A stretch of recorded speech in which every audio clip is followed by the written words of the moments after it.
ਸਲਾਮੁਅਲੈਕਮ ਜੀ। ਤੁਸੀਂ ਵੇਖ ਰਹੇ ਹੋ ਮੇਰਾ ਚੈਨਲ ਹੱਡ ਬੀਤੀ ਤੇ ਜੱਗ ਬੀਤੀ। ਅੱਜ ਨਾ ਤੁਹਾਡੇ ਨਾਲ ਇੱਕ ਬੜਾ ਪੁਰਾਣਾ ਵਾਕਿਆ ਤੁਹਾਨੂੰ ਸੁਣਾਉਣ ਲੱਗੇ ਆ। ਇਹ ਮੇਰੇ ਛੋਟੇ ਭਾਈਆਂ ਵਰਗੇ ਮੁਹੱਲੇਦਾਰ ਨੇ ਅਬਦੁਲ ਜਬਾਰ ਖਾਨ।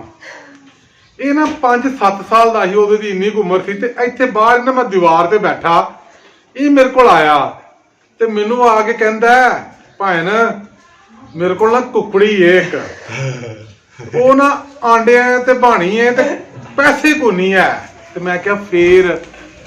ਕਹਿੰਦਾ ਆਂਡੇ ਤੁਹਾਡੇ, ਕੁਕੜੀ ਮੇਰੀ, ਬੱਚੇ ਅੱਧੋ ਅੱਧ। ਮੈਂ ਕਿਹਾ ਠੀਕ ਹੈ। ਮੈਂ ਕਿਹਾ ਤੇ ਬੜਾ ਅੱਛਾ ਬਿਜ਼ਨਸ ਹੈ। ਬਹਰਾਲ ਜੀ ਮੈਂ ਕੀਤਾ, ਇਹਨੂੰ ਪੁੱਛਿਆ ਕਿੰਨੇ ਦੇ ਆਂਡੇ ਆਣਗੇ। ਉਦੋਂ ਪਤਾ ਨਹੀਂ 35 ਰੁਪਏ 5 ਰੁਪਏ ਦਾ ਆਂਡਾ ਸੀ ਦੇਸੀ 5 ਰੁਪਏ ਦਾ ਆਂਡਾ ਸੀ। 30 ਕੇ 35 ਰੁਪਏ ਨੇ। ਕਹਾ ਜੀ 50 ਰੁਪਏ ਲੈ 50 ਰੁਪਏ ਜੀ। ਮੈਨੂੰ ਨਹੀਂ ਯਾਦ ਕਿੰਨੇ ਲਏ ਜੀ ਨੇ। 50 ਰੁਪਏ ਲੈ 50 ਰੁਪਏ ਲਏ ਜੀ ਨੇ। ਅੱਛਾ ਹੋਇਆ ਇਹ ਕਿ ਮੈਂ ਭੁੱਲ ਭੁਲਾ ਗਿਆ, ਮੇਰੇ ਯਾਦ ਨਹੀਂ। ਇਹਦੇ ਨਾਲ ਚਾਚੇ ਦਾ ਪੁੱਤਰ ਹੈ ਹਰੂਨ ਖਾਨ। ਇੱਕ ਦਿਨ ਕਹਿੰਦਾ ਭਾਈ ਨੇ ਗੱਲ ਸੁਣੋ। ਮੈਂ ਕਿਹਾ ਹਾਂ ਹਰੂਨ। ਕਹਿੰਦਾ ਤੁਸੀਂ ਅਬਦੁਲ ਜਬਾਰ ਨਾਲ ਭਾਈ ਵਾਲੀ ਕੀਤੀ ਸੀ। ਮੈਂ ਕਿਹਾ ਆਹੋ ਯਾਰ ਕੀਤੀ ਸੀ। ਕਹਿੰਦਾ ਤੁਸੀਂ ਆਂਡੇ ਤੁਹਾਡੇ, ਮੁਰਗੀ ਇਹਦੀ, ਬੱਚੇ ਅੱਧੋ ਅੱਧ।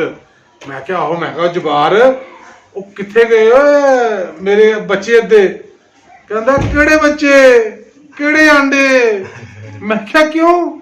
ਕਹਿੰਦਾ ਭਾਜੀ ਗੁੱਡੀ ਡਾਣੀ ਸੀ, ਕੋਲ ਪੈਸੇ ਨਹੀਂ ਸਨ ਤੇ ਮੈਂ ਸੋਚਿਆ ਭਾ ਬਾਤ ਨੂੰ ਕਹਿਣਾ ਨੇ ਮੈਨੂੰ ਦੇ ਹੀ ਛੱਡਿਆ।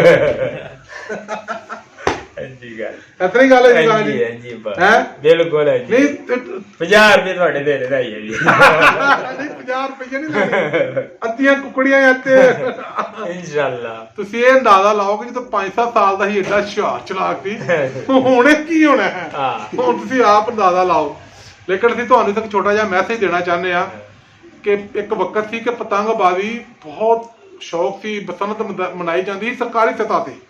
ਉਦੋਂ ਧਾਗਾ, ਡੋਰ ਵਗੈਰਾ ਇਸਤੇਮਾਲ ਹੁੰਦੀ ਸੀ। ਬਾਅਦ ਚ ਲਾਲਚੀ ਤੇ ਜ਼ਾਲਮ ਲੋਕ ਆ ਗਏ ਜਿਨ੍ਹਾਂ ਨੇ ਤੰਦੀ ਖੁਰੇ ਕਿਹੜੀ ਸ਼ੈਵਾਂ ਮੁਤਾਰਫ ਕਰਾਤੀਆਂ, ਕੈਮੀਕਲ। ਲੋਕਾਂ ਦੇ ਗਲੇ ਵੱਡੇ ਜਾਣ ਲੱਗੇ, ਹੱਥਾਂ ਧੋਣ ਲੱਗੇ। ਹਕੂਮਤ ਨੇ ਪਾਬੰਦੀ ਲਾਤੀ। ਸਾਡਾ ਇਹ ਮੈਸੇਜ ਹੈ, ਨਾ ਗੁੱਡੀ ਡਾਣੀ ਹੈ ਤੇ ਨਾ ਆਪਣੇ ਬੱਚਿਆਂ ਨੂੰ ਡਾਂਟ ਦੇਣੀ ਹੈ। ਸਹੀ ਗੱਲ। ਤੇ ਹੁਣ ਇਹ ਦੱਸੋ ਤੁਸੀਂ ਸਾਰੇ ਕਮੈਂਟ ਦੇ ਵਿੱਚ ਕਿ ਖਾਨ ਸਾਹਿਬ ਨੂੰ ਇਹ 50 ਰੁਪਏ ਛੱਡੇ ਜਾਣ ਜਾਂ ਕੋਈ ਅੱਧੀ ਮੁਰਗੀਆਂ ਆਂਡੇ ਲੈ ਜਾਣ। ਠੀਕ ਹੈ ਜੀ। ਠੀਕ ਹੈ ਜੰਜ ਉਹ ਕਹਿਣ ਗਿਆ ਸੀ